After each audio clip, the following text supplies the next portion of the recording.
Hello and welcome to the fourth in the National Maritime Museum's quarterly programme of how-to webinars, where we invite speakers with lived experience and expertise to speak on a range of topics that resonate with the museum's themes and the concerns or queries from parents and carers. My name is Katie and I'm the Families and Young People Manager at the National Maritime Museum. The family programme provides playful engagement opportunities for families both on-site and online. The how-to webinars represent an additional focus for the programme, whereby we aim to be a useful and helpful resource for parents and carers, providing adults with a toolkit of ideas and resources to support the development of their child and any conversations that may arise. Tonight, we are looking at how to talk to children about the climate crisis. The climate crisis is something that children encounter at school and will hear around them in the media.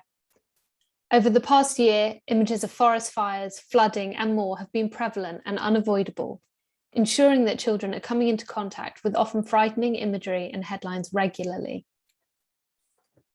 At the National Maritime Museum, the galleries speak to our relationship with the ocean as a vehicle for journeys, for pleasure, for suffering and for ensuring life. As an organisation inspired by oceans and an organisation that wants to be a useful and social resource for our local and national community, we must speak to the impact humanity is having and work to make change and advocate for the addressing of the climate crisis. The National Maritime Museum's Our Ocean, Our Planet season is dedicated to exploring the climate crisis and our relationship with the ocean. Our past relied on understanding how to navigate the ocean. Our future depends on knowing how to protect it. We invite you to explore the programme of events through rmg.co.uk. And today we recognise that discussions about the climate crisis are difficult and many of us don't know where to start. In today's webinar, our speakers will look to share useful resources and top tips to support families to talk to children about the climate crisis. Today, I am joined by two speakers, Joe McAndrews and Miranda Irwin, who bring their own perspectives and expertise to our discussion. Yeah, I've come to this work because many years ago I trained as a psychotherapist, particularly working with children, young people and families. And so I suppose my special interest is in the well-being and happiness and thriving of children, young people.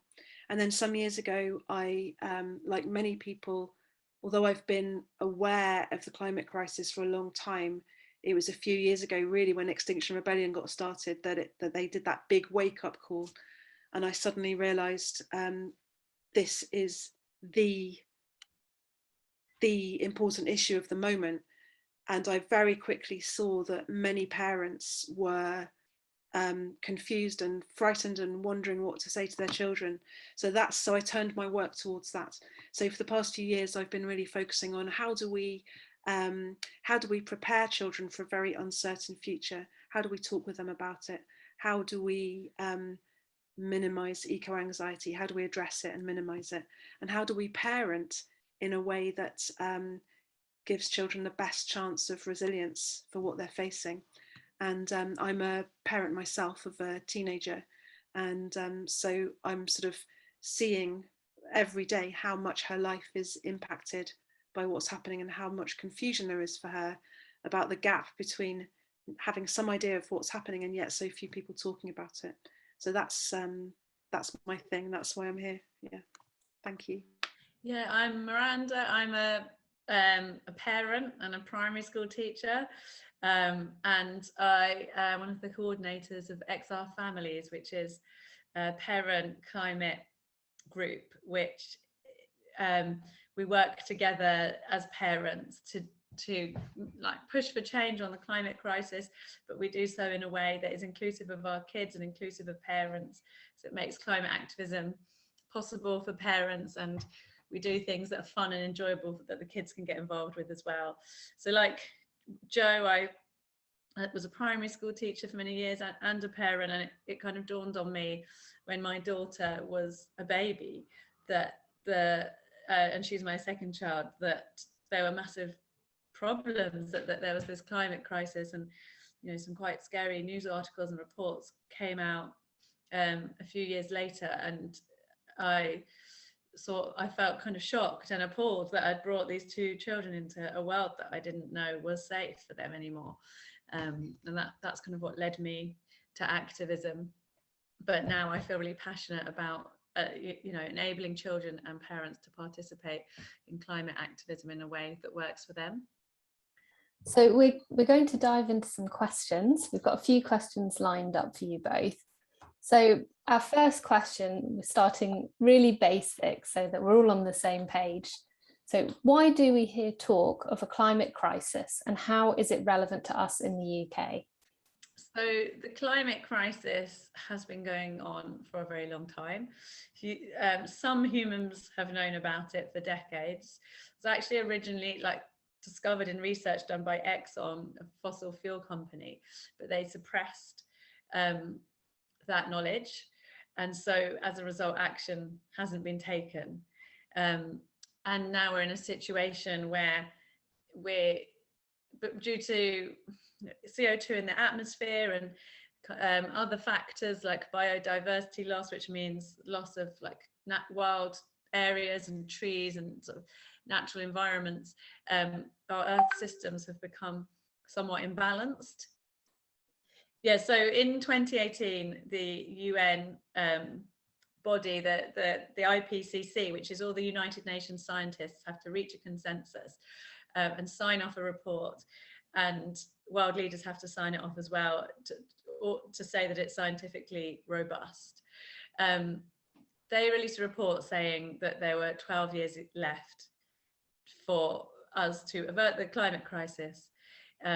And if we did not do so within that time, we would be facing absolute catastrophe for humanity, that really we are running out of time, and the consequences of not doing so within that time would be sort of unspeakably disastrous.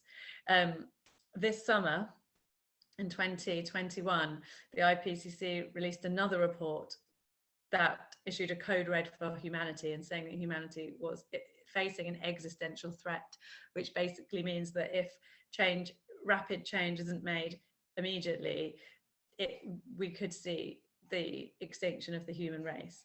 So when we talk about a climate crisis, we're talking about destabilization of our Earth systems, which means massive change in weather, which causes great danger to humans and other animals. It means more floods, more droughts, more heat waves, and other extreme weather events. So sadly, people all over the world are currently dying and have already died as a result of these kinds of extreme weather events, and wars that are the upshot of the extreme weather events.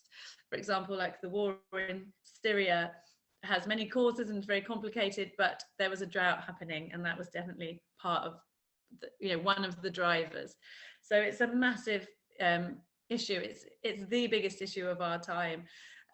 It's incredibly complex, and it is incredibly urgent. Thank you. That's a brilliant overview. Jo, was there anything you wanted to add to Miranda's answer?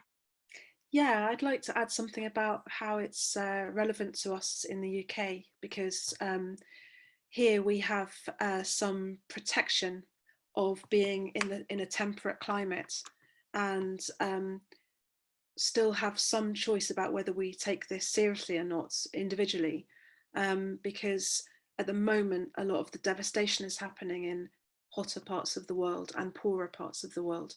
But we are one of the parts of the world that are causing this and have most influence to be able to act. We are the ones who have the luxury to be able to demand and be part of big change. And also, it's our protected position isn't going to last that long. Our children are for certain sure going to be facing a very different future to the past that we've experienced as adults. Their lives are going to look very different. And the moment when I look around, all the institutions that look after children, like schools and organisations, that educational organisations, are largely acting as if this isn't happening, and parents are not getting the support they need to be able to really talk with children. At the moment, it's being left to geography teachers to sort of do little bits on the curriculum, and our media is not conveying the urgency of it. So it's relevant to us in the UK now, because I would hope that we care about what's happening for other people around the world. But even if we don't care about anybody else, we are going to be seeing very, very serious effects. I was going to say very soon, but look, we're still living through a global pandemic, a global viral pandemic. That's part of it. That's part of the changes we're going to see. Life is unimaginably different already, and this isn't just a blip. It's going to continue to be different in different ways. Yeah, absolutely. And even over the last year and a half as well, we've seen forest fires around the world and flooding, and it's becoming very clear and very prevalent in the media as well. And that sort of brings me to my next question. When these things are in the media and some very striking imagery coming with it as well, then obviously our children are going to start to see these images. So my next question for you both is, why is it important that we speak to children about the climate crisis, and what are the benefits of speaking openly with them about it? Yeah, very good and big question.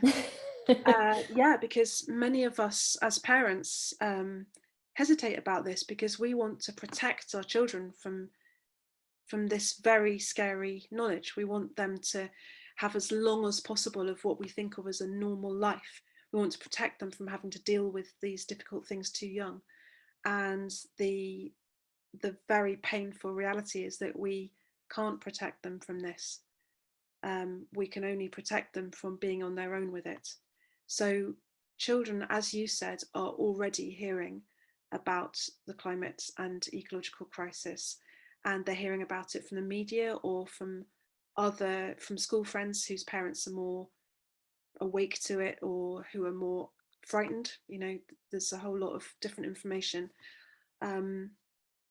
So the reason that as parents we need to be talking with our children is because we are their trusted adults. We are the ones that know them best. We are the ones that they turn to keep them safe. And we need to not, if we don't talk about this, we are basically lying to them. We're bringing them up with the impression that this isn't important. And one day they're going to suddenly realize, and they're going to wonder, how come you didn't tell me about this? How come you were pretending this wasn't happening? And now suddenly I've got to deal with knowing about it and feeling betrayed by you. That's probably, one of the most important things, is that it's children's relationship with their parents that build their resilience and ability to cope for their whole lives. So as the people who are most trusted in their lives, we need to be the ones that are bringing this information and helping clarify.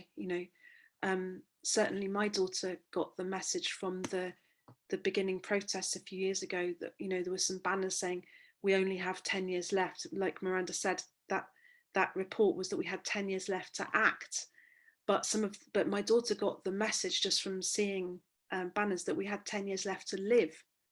So if I wasn't talking about that with her, she would be living with that nightmare of imagining her own death at the age of 20. Whereas actually she'd got a bit of information confused. And because I was asking her about it and available to talk, I was able to help clear that up and tell her what was actually, and it's not like it's much better news, but it is importantly different. So by talking with our children and taking initiative, we are able to accompany them in this journey and be the first people to let them know that adults do care. I think what I would really want to say is that we don't need to be, it's not like we need to be giving them the talk in the way that we might specifically talk to them about other things like periods and sex and death. It's not like this is something that's accompanying them as they're growing up, and if we as adults are engaging with that, then it will be automatically part of something that we can bring to all the sorts of things that they're interested in. So it is important that we bear in mind what they are old enough to understand, what they're already thinking. I've got actually a 7-step framework as a suggestion for how we talk with children. Maybe I'll come back to that in a minute after Miranda's said something. But I think the main thing I want to say about this is that we have to put feelings and emotional responses at the heart of these conversations. We need to be checking with children, how do you feel about this? If this isn't just an education issue, children are scared and angry and confused, and we need to be listening to those feelings first and really upping our own skills at empathy and really taking children's feelings seriously. And of course, to do that, we need to have support for our own big feelings, because once you start learning about this, it's really disturbing. It is really bad news. And there's no point pretending that's not true. So as adults, we need to be getting support from other people about how do we bear our own feelings in the face of what's happening. And then we stand a much better chance of being able to bear our children's experience and not just dismiss them or fob them off with something or reassure them or try and tell them the very dangerous message that as long as they recycle their plastic, that we're all going to be okay, that it's their responsibility, you know. Yeah, I mean, I agree with everything you've said, Jo. I think children hear about the climate crisis anyway, and actually it's better covered, I've noticed, in children's media like Newsround and Nat Geo Kids magazine and the media that children consume than it is in adult media, actually. But often the kind of potentially sort of very unhelpful and, as Jo says, somewhat dangerous message is kind of communicated to children that it's their responsibility to solve. So often this stuff ends in, and what can you do about it? You know, and actually, it's not within children's. It's not the responsibility of children to solve the crisis, and it's not really within their power. I mean, they're the least empowered and the least responsible. So I think it's important. I think it's important to speak to children in order to kind of find out what they've heard and what they already know, and make sure that they're not bearing responsibility for something that they shouldn't have to. Thank you so much both. So how do we support children to understand the climate crisis without feeling overwhelmed? You've already both mentioned about making sure they don't feel like the burden falls to them exclusively. Well, I mean, I think, as Jo said, it's not about sort of sitting down and having this big conversation about the climate crisis. It's not about sort of sitting them down and you as the kind of authoritative adult telling them what you know and passing on your knowledge. It's more about like seeing yourself as on a learning journey with your child and engaging with them and bringing it into what you're doing anyway, because the climate crisis is everywhere. It's all around us. You might notice that there's been a long time, lots of days of rain, and it's not been possible to go and play on the slide, or you might notice that you don't notice as many bees or butterflies in the garden one year because there's been different weather than usual, or that the ground is very hard because it hasn't rained and you can't plant a flower or something like that. And you talk about it when it comes up in everyday life, like my daughter loves koalas, so there's Australian forest fires, and what's happened to koalas have come up just by chance in the books that she's chosen from the library and the programs she's chosen to watch on TV. So we've then talked about that. I think being outside in nature and making sure you find time to experience the natural world with your child will create those learning opportunities more than other activities.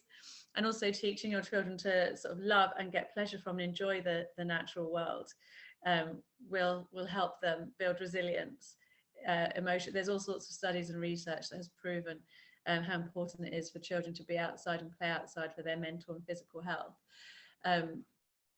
But yeah, so it's about bringing it into what you do. It's about not feeling like you have to know everything, and researching it with your child, and being sort of co-learners on a journey, because none of us know what the future holds. There's not one single person on this planet who knows what's going to happen in the future. So we're all on a learning journey. And I think once you take that pressure off yourself, you sort of open up the floor to empower your child as well to find out and take control of what they want to know and when they want to know it and what they feel ready to learn. I would add that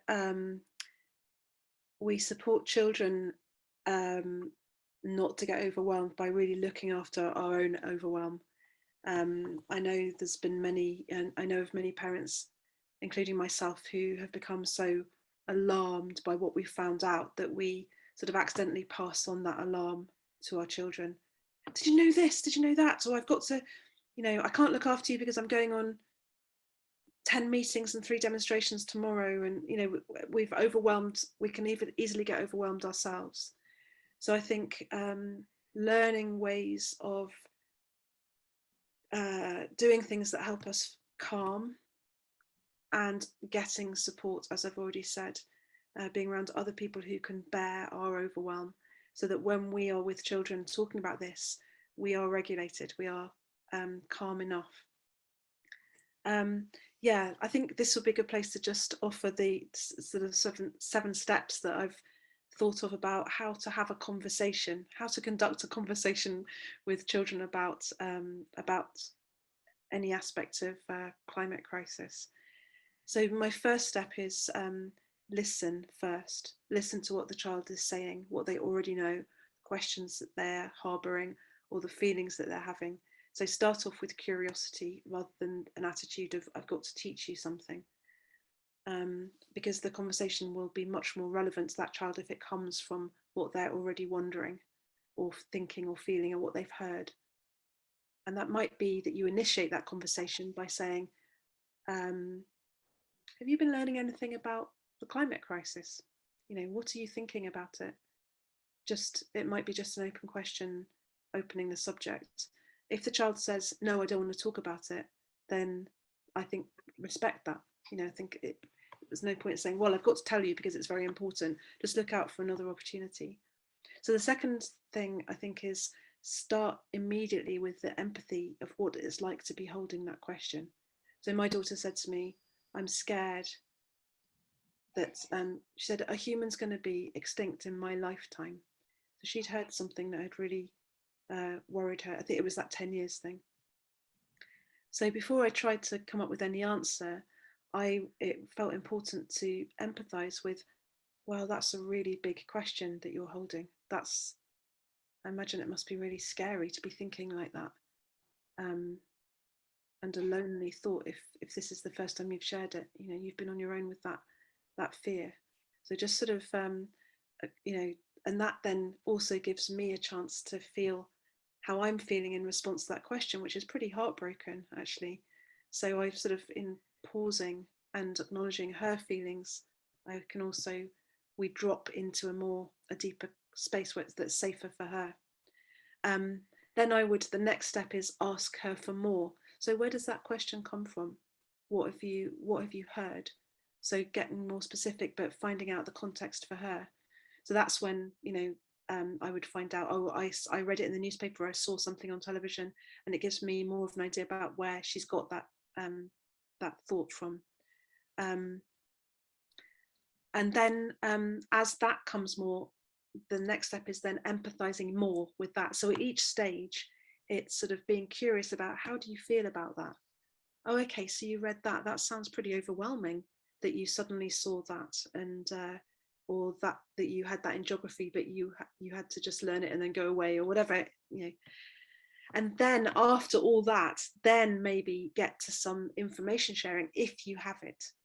At that moment, I thought, I actually don't know what to say about this. So I was able to say to her, do you know, I don't know the answer to that question, so I'm going to go and look it up and find out a bit more.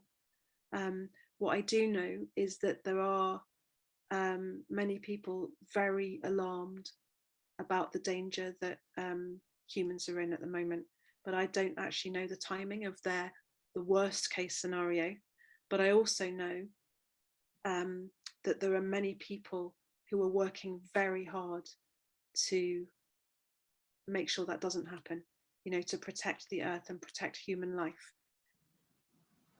So I would always want to, when we share information with children, yes, we can look up what are the odds of human extinction and what's the timescale we're looking at, but we also need to be looking at this project here, this project here, this international project here, you know, that we need to be finding out about who is it that's working to protect life. And then that needs to be part of the story we tell our children. And that's not what we're going to find in media, in normal everyday newspapers or television programs. We're going to have to dig a little bit deeper, find out, you know, look at media like Positive News or Resilience, or be part of projects that are making a difference, so we have that information.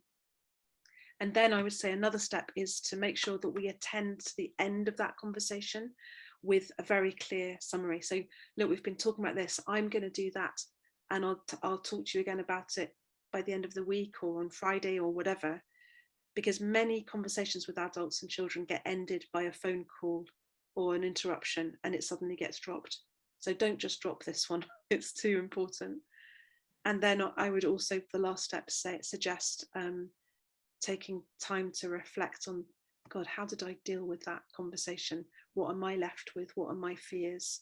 What's hurting? What's difficult? And get support, you know, have someone that you can talk to about it. And if you don't have that in your life already, which many of us don't, then that's where we need to look further to find resources. I'm a member of the Climate Psychology Alliance, and what we're all to do with is how do we find support? How do we help people get support? So that, for example, there's a scheme where people can get 3 free sessions with a psychotherapist to talk about climate alarm, climate worries, but also that on the website there are other organisations of places you can go to get support. But the heart of it all is about feelings. Yeah, we need to we need to just really get better at bearing our children's feelings, because we're already not very good at it. You know, already we haven't got a culture that values feelings. Already at school, feelings aren't attended to. So it often feels clumsy, and it's a new skill that we need to get better at if we're going to support our children with eco-anxiety and overwhelm in the face of climate crisis. I mean, the great benefit is it's going to massively improve our parenting. You know, the better we get at empathizing, the more it's going to answer every parenting problem we've got, actually. So there's no bad side to that. I think it's really about like the connections that we have with our children as well. It's sort of like if we foster kind of relationships with them where we feel connected and in tune with them, and we have a sort of like there's an intimacy established, you have a more keen ability to instinctively know how to answer your child, like, you know, how to deliver information in a way that will be helpful to your child, and so you kind of can get that just by like really open-ended play with your child. And I know, Katie, you mentioned you did a session on play, but I think sort of just spending time with your child, being open to hearing from them in general, and being there ready when they voice something, and they might actually take the lead and initiate this conversation. So a lot of this is about the same things that underlie the conversations and the way we deal with like the other big issues of life, like talking about racism or, you know, sort of sex education. It's important to talk about these things because they are part of life. You are a trusted and and responsible adult who will deliver it in a safe way. But it's like your relationship with them and that trust that you've built through the, you know, the time you've spent with them, the time you've invested in them, that will really serve you well when you have these heavy conversations about things. Yeah, absolutely. And you mentioned our previous webinar on play, and actually one of the things we talked about in that session was how through play you were able to explore feelings and emotion, and these sort of fears are likely to come out in play, and we even talked about how the fears about the pandemic have come out in children's play, and I'm sure more and more we'll start to see these fears about the climate crisis developing in play as well, and also solutions being sought through play, which again is children picking up on all of the conversations in the media and within their family and school. So as you say, being a part of those playful moments with your children is really a really brilliant way to see where they're at and where their feelings are sitting in regard to the climate crisis. So looking to the future, we've spoken about how it is a massively uncertain future for children. So I wonder how you would suggest preparing children for an uncertain future. I would suggest 3 particular things. So the first is about how we parent. So parenting in the way we've just been talking about, with connection and emotional, relational parenting, which means being there with and for our children, attending to and being curious and interested in their feelings. It also means avoiding, like, just stop punishing and rewarding, which is a whole other subject, but that sort of behavior management is at the heart of a sort of shaming approach that doesn't serve children for the future. There's many parenting resources. If you look up positive parenting or relational parenting, connected parenting, it's the research that is coming out from neuroscience about how children develop is showing us very clearly that that sort of behavior control, which is everywhere in our society, it doesn't work to build resilience and thriving. It only works to create obedience and a sort of fear-based environment. And it also breaks the very important attachment relationship between parents and their children. If 1 minute you're supporting your child, but then you withdraw your approval because they've done something you don't want, then it's very difficult for them to really trust you. So the way that we parent, learning about positive parenting, about relationship-based parenting, and really attending to that connection is a huge way, because what comes from that is resilience for the future, the ability to be adaptable, the ability to be resourceful, to be collaborating with others, to think of new things, to stand up and say no to the destruction of the planet. All those things come out of that early connected parenting, the child's courage to have their own voice, the child's or the child then growing into an adult having confidence and mental health, the ability to stand up for themselves and what's around them. So that's, I mean, I think that is very strong activism to really shift the way we're parenting and stand up for and with our children, rather than joining in this sort of control and punishment culture that we're so easily part of. The second one, Miranda already talked about beautifully, is about nature connection. Bringing up children very young to know that they are part of the earth, and to feel that, you know, they're really intimately familiar with the life cycles and the growth cycles and the trees and the soil, that they are part of the planet, not separate from it. It's our cultures of separation that have caused this damage, that we don't know how to protect life because we don't realize that we are part of it. But a child who's brought up feeling at home and loving nature is going to, as an adult, know that this is our only home and it's worth protecting. Also, which is linked to that, the third thing is about learning useful things for the future. Like, there's going to be a time we're going to really be relying on growing our own food, needing to protect our water sources, needing to live without power sometimes, you know, or finding different sorts of power. So we all have our bit to play in that. For some people it's engineering and just inventing new ways of being off-grid, if you like, not depending on plastics and fossil fuels. It might be being able to make our own clothes. It might be storytelling or art or entertaining, you know, music. These things all matter. So if you think about what would you need in a world where we don't have all the luxuries around us that we have now, where we need to do a lot more ourselves, or in community, how do we contribute to community? It starts to become clear what we need for an uncertain future is to learn the basic human survival skills. How do you make a fire? How do you build a shelter? Those sorts of things. And if you compare that to what's currently on the school curriculum, you can see that there's a very big gap. Our current national curriculum is not preparing children for the future that is actually ahead of them. So that's another thing we need to be looking at systemically, is how can we be part of changing what children are learning in our school system towards something that's going to be much more useful. At the moment, we've got a system which is highly competitive, and that's not going to work to prepare children for a future where they're going to need to be highly collaborative. Competition isn't going to work. We need collaboration for resilience. So it's a big shift that's needed, but then there's a big incentive for that shift because we're talking about the continuation of life. Yeah, I would add, like Jo, you mentioned community, and I think that's really important.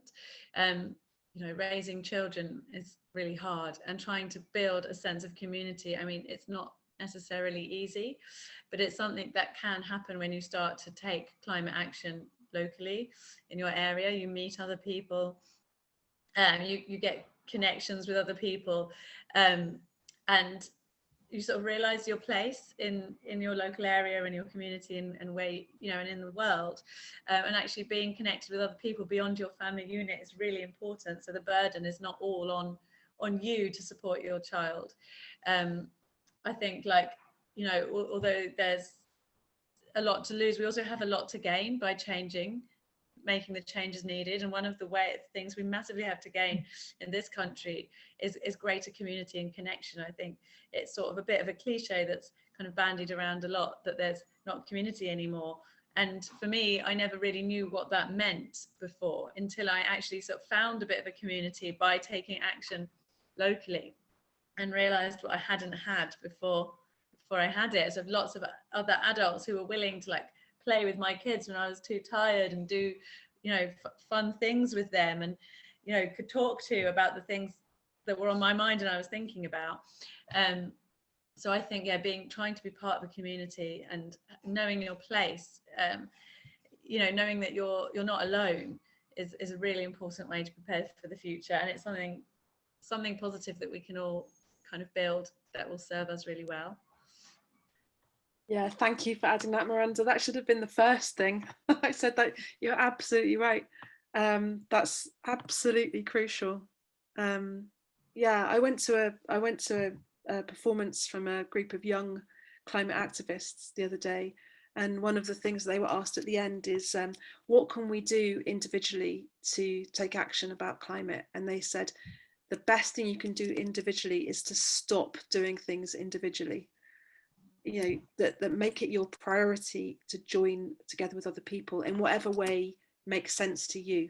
We all have our different needs and challenges around that, but whatever way it makes sense to you, we all need to stop thinking of ourselves as individuals, because we're not actually. Everything we do is impacted by other people and has an impact on other people, and we are definitely strongest in community, as Miranda just said. Yeah, what a brilliant response from them. That's incredible. Really brilliant. In such a few words, I thought, wow, that's amazing. They've actually absolutely hit the nail on the head there. Yeah, and I think one of the problems that we have here in the UK is forgetting that we're part of a world community as well. We sort of touched on it earlier on. There are families in the Pacific who it's the here and now, it's impacting them at this very moment. And when we think of ourselves as individuals and we're basing our perception of the climate crisis just on what we're experiencing, then we forget that there are millions of people who it's devastating their lives right this second. Yeah, just to add to that, the climate crisis will not affect people equally. Already is not. It affects the poorest more. It disproportionately affects women. It affects disabled people much more. It affects people of colour much more. And I think, it's really important for children to grow up with, if you treat your children with empathy and you treat other people with empathy, you show them how to have empathy. So they grow into adults that, want to push against inequality and injustice. and who understand their position in the world. And that's super important. We need people, because as Joe says, this country, possibly we're in a relatively privileged position. We don't know, but it looks like it may be that way.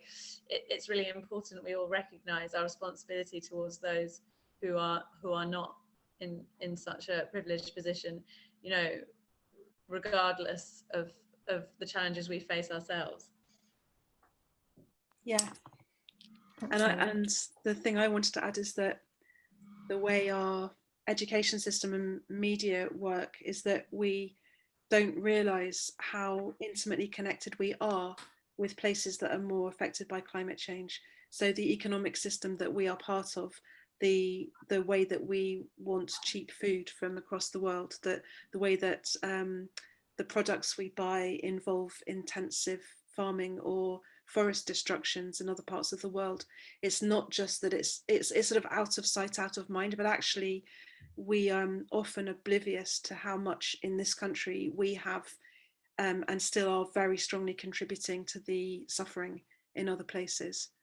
I think that's another thing that we need to bring up children with some awareness of, that we are already globally intimately connected, and our well-being is at the expense of many, the global majority. Absolutely. So we've touched on education a little bit, but I wonder what role you see public spaces such as museums and libraries having in discussions about the climate crisis, particularly where children are concerned. I think they have a massive role to play. Like the museums, their job is to communicate about the world and to ask questions of their audience. And this is, one of the biggest, if not the biggest issue of our time. So to ignore it would be, a massive sort of failing, really, and kind of dishonest. And as it is, our media doesn't report on the climate crisis enough. Like the IPCC was just, published recently, described a code red for humanity. If we compare the coverage of COVID to the coverage of the climate crisis, it isn't being treated with the urgency that it needs to be. So it would be catastrophic for museums and galleries to sort of also, fail in that way. But it's also like extremely, it's an exciting opportunity that museums and galleries have, because they can raise these questions really creatively and differently. They're not constrained by the curriculum in the way teachers are. A lot of teachers want to talk about this issue in a way that they're not able to, because they have to teach to the national curriculum, and they have various pressures upon them. But when children come to it, it's a completely different way of learning that is offered to them, and a much more open one, much better suited to exploring this topic. So the opportunities that are posed are enormous, and it's a big responsibility. But yeah, I think museums and galleries are crucial. And I think another thing is that museums and galleries and other educational places offer something to parents as well as their children. So for younger children, their parents are usually going to be there and more involved in a way that they're simply not in schools. So I think it's also fantastic, museums like yours have a fantastic opportunity to support parents in knowing how to teach or how to talk to their children about something. And the culture is completely different. There isn't there's not going to be a punishment for a child who is upset about something in a museum, whereas there will be in a school. So children are freer to learn, and you have the resources to offer very creative approaches for whole families to learn. It's an utter betrayal to not do that. Actually, it'll be part of the moral injury, as they say. The moral injury is where trusted adults don't talk about something that the child then finds out to be hugely important. Yeah, I think you're right that the nature of the intergenerational learning opportunities that these places can provide is crucial to ensuring that the whole family is on the journey together, rather than what we spoke about right at the start, where the children are facing these big questions and the adults don't feel like they have the knowledge or the resilience to be able to have that conversation with them. Yeah, and these public institutions are also holding our culture. You represent our culture. So I've noticed that the Maritime Museum, you've started addressing the racist implications of our sailing history, the adventures of what used to be told as it was great, we had all these people built ships and went and conquered the world, and how amazingly brilliant that was. And it's really important that you're starting to shift the story to a more accurate reality. So you're now part of telling the story of slavery and acknowledging that the sort of exploration involved a lot of oppression for the countries that that European explorers went to. And that then helps, so you're basically have a lot of responsibility for then telling the real stories of our culture. And if it's all based on a sort of, if it's based on an untrue lens, then how do we know how to go forward? So what you're saying is what then becomes our public stories. Absolutely, and it's just as important what that story is when we're looking forward as when we're looking backwards at our country's past. Yeah, so if you're saying that climate change is on your agenda, then you're modelling that for the rest of us. So I'd like to take that conversation about looking forward and ask, what actions can children take that are meaningful, but importantly don't place the burden on them, in order to help them address that uncertain future that we've been talking about? I think taking action can be incredibly empowering. I think it can alleviate feelings of helplessness and can be incredibly important. I don't think children should feel like they have to take action, like we've sort of really emphasised.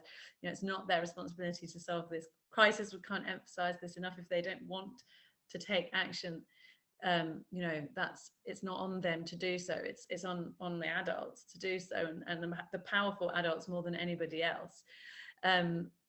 So like taking action to reduce your own carbon footprint or to green your life is great. It's not available to everybody. It's not accessible for everybody. It can be more expensive, it can be more difficult, and that can be a barrier. I think the more meaningful, personally, I would say the more meaningful action is action that engages with the systemic problems of driving the climate crisis. So things like writing to your local MP or local councillors. Greenpeace are running a great campaign at the moment where they're asking people to write to the CEO of Tesco's about deforestation. That these are actions that teach your children how to be active citizens. Going on climate protests, which is what XR Families is all about. We do climate protests that are fun and enjoyable for children, where they can make their own placards and be heard. Because I think that's a great frustration. Children can't vote. So it's about finding ways that their voice can be heard, and that's what XR Families is all about. But it's actually by raising a generation that feel able to take part in democracy and we're really active participants in democracy in their local community, in a global community. From the tiny small things that might be happening in their school to what's happening across the whole world and writing to world leaders. That's going to drive the change if we can raise a generation willing and able to do that, and seeking pleasure and satisfaction in doing that as well. Like I've said before, it's a great way to connect with other people and build a community. Yeah, really, I've been so impressed with XR Families' work in making action really accessible and meaningful for children, in a way that doesn't expose them to trauma, but really creates community and creative supportive action. I think it's really important that children know they can act in ways beyond writing to MPs. I mean, that's always a good thing, but it's not enough. It doesn't work. it's been shown over and over again it doesn't work. But it's important that children learn about participating in democracy, but also that they learn different ways of having their voices heard.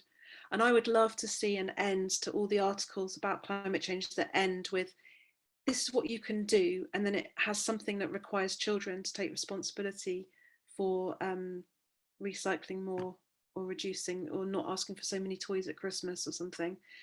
It's really important that we carry that message really clearly, that empowering children to act where they want to, and most effectively towards system change, and that lifestyle change is really about embracing a new way and being part of a whole culture shift towards a new way of living, rather than you're doing that in order to save the whales or the planets or the trees. A slightly more maybe controversial, but I think very important thing is we need to stop placing obedience so high on our list of things we want from children. And I think we need to be listening to their voices and letting them do the action they need. And particularly when children get older, and teenagers, for example, the school strikes have been an extraordinarily empowering action for many young people to take. And I know many young people have had opposition from their schools and families. Now, you can't do that because your education is so important. You've got to get your GCSEs, otherwise you're going to, there's nothing happen. You won't be able to do anything in the world. I think that's a very dangerous message. We need to be supporting young people to take action where they can. And what many young people are finding is the most amazing education and empowerment of other people who think it's as important and as they do, and they're learning how to take meaningful action with each other. So I would say that if you're a parent of a teenager or young person who's really lit up and galvanized by this, then support them in getting involved with other young people, because there's the young people's climate action movement through XR Youth, or through the schools, the Fridays for Future or Climate March. It's amazing, and really protecting a lot of young people from meaningless disempowerment and anxiety. Yeah, I just wanted to add, and I think it's like we're sort of thinking about, wanting to avoid kind of, create it, sort of making children feel anxious and kind of climate anxiety becoming a problem for children. I can't think of anything worse to do than kind of tell them about this massive crisis and then say, now give your old toys to the charity shop, rather than throwing them in the bin, because like the solution isn't commensurate with the problem. And children are are intelligent and aware, and they will know that like that solution that you've given them isn't capable of addressing the climate crisis. So if that's what they're told, they're just going to go away feeling kind of demoralized and helpless, and also guilty that they can't do more. It's important that whatever kind of potential actions that they're offered are actually potentially impactful and meaningful, as well as reassuring them that it's not actually their responsibility. And there are lots of adults who are fighting so hard to tackle this issue. Yeah, that's the thing I wanted to add about making sure children know that adults are on this, because there is a strong message that gets out, is that the adults haven't acted in time, which is true, and the adults are creating the problem that the young people have got to then solve.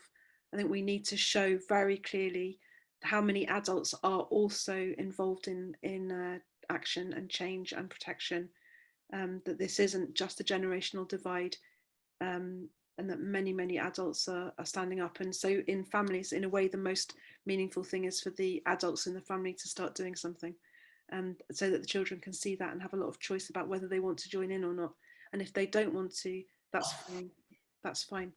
It's interesting what you say as well. I think to the media and who is held up as role models for addressing the climate crisis, and a lot of the time it is young people who are being held up as the ones making change and leading this culture shift.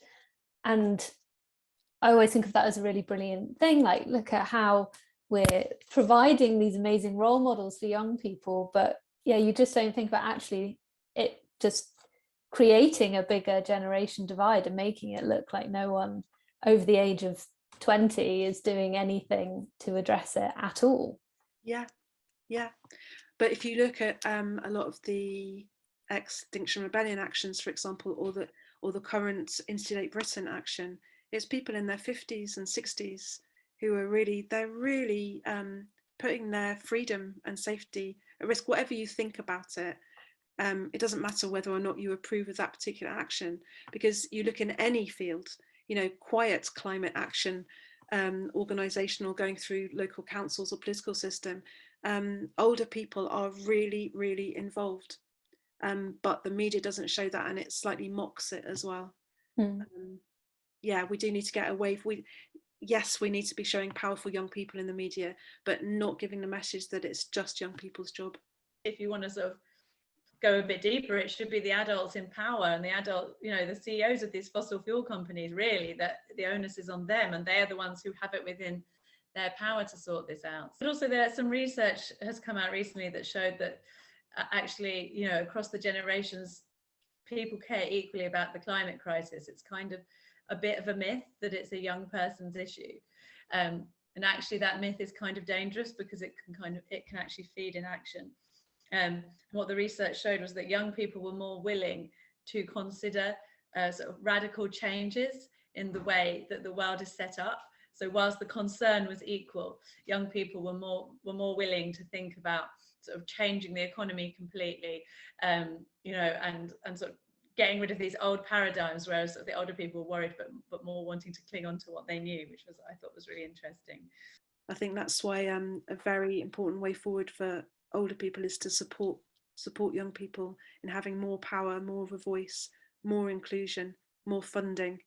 The projects that young people, and I'm talking about young people, I don't mean children, I mean, you know, maybe up to the age of 30, you know, we just need to be really getting behind them. And our own young children are soon going to be in that bracket. You know, how do we prepare them for that? And part of that is uncomfortable conversations that children will say, but how come governments aren't stopping this? How come the people are still doing this for money? How come people are still making money more important? And I don't think we can avoid that so we need to stop teaching children that our leaders are just benign, nice people who have got all our interests at heart. We need to help them very young think very critically about our economic and political and business systems that put money and profit before life. And that's one of the very painful parts of climate change conversation. It's not just what's happening, it's where that's coming from. It's humans that are causing that, but it's not one human's fault. It's our systems. And young children are able to understand. Yeah, they're able to start understanding that. Not necessarily the whole big analysis, but that's in a way one of the most painful things I find to include in these conversations is, why are people letting this happen? And that leads me brilliantly to my next question for you both. So if families are looking for support to take conversations forward, which organisations can they look to? XR Families, I shout out to the group that I'm part of. We do, you know, like I've mentioned, you know, I work a lot, but we also we have a kind of parent support group that looks at issues to do with supporting parents, which Joe has helped out a lot, and we do a lot of work with Joe, and we've done like sort of listening circles and courses for parents with Joe and with Caroline Hickman as well from the Climate Psychology Alliance. But there's also, you know, if you want to get involved in family activism, there's lots of other groups as well. There's Parents for Future, are brilliant and do amazing work. There's like Mothers Rise Up and Eco Action Families, are other parent groups you can join. And also like to shout out for a really beautiful campaign that I've done some work with, which is Letters to the Earth. So Letters to the Earth is a book where celebrities and members of the public have written their letter to the earth. So it's very creative and very open, and there are some educational toolkits that provide children with activities which culminate in them writing their letter to the earth. So it's something very open. It's very creative, very open-ended. They can write it from whoever they want to whoever they want, and it's just the perfect kind of activity because it allows children to express their feelings and their views. It doesn't tell them what to think or to feel. And if you're not sure yet which sort of direction to go in terms of getting involved in stuff, and you're more wanting to reflect on it, then Thoughtbox, which is an educational organisation, has some very beautiful resources to help talk about climate change with young people. Also, the Climate Psychology Alliance, just to say that again, they have got some lovely resources for helping parents think about how to talk to their children. And I have a website as well, which is because this is the focus of my work, is how to talk to children about this. So that's just at joemcandrews.com, but that's I'm building resources for that. Amazing, thank you. So just to finish up, last question is a culmination of everything we've spoken about. So I just want to ask you both what your top tip is for speaking with children about the climate crisis. My top tip, it's hard to have one top tip, but I suppose it's, can I have three? Go on then. Well, it's about keeping emotions central, because it's our feelings about it that control how we behave, how we understand, and what we do. So keeping that at the heart of it, in a warm parent-child relationship, in supported by a community of other adults who can look after that parent. So it's get support, attend to the emotions, and attend to the relationship in between you and your child. That's the heart of it for me. That's brilliant, thank you, Jo. And Miranda? I would say it's so difficult, yeah, like Jo says, to have a top tip. I think, yeah, just being really open, just listening more than talking. That connection with your child is so important, and the thing we've kind of emphasised, you know, don't put the responsibility on your child, and just try to be a role model. Like, children learn much more from what we do than what we say. Try to model being an active citizen, caring about the planet, having empathy for other people. You know, all of those things your child will pick up on and be if you are. I think we've covered so many really useful tips throughout, and so many useful resources as well, that I think this has been a really phenomenal conversation, and I'm really glad that we had you both along for our how-to webinar. And it gives us loads to take forward as parents, as carers, as adults who are supporting other adults in my work at the museum with families as well. So I think we're on to a real great start and a real push forward. So I really want to thank you both so much for your time today, and for all your advice and your sharing as well. So thank you so much. And I hope that we get to work with you both a lot more in the future as well at the Maritime Museum.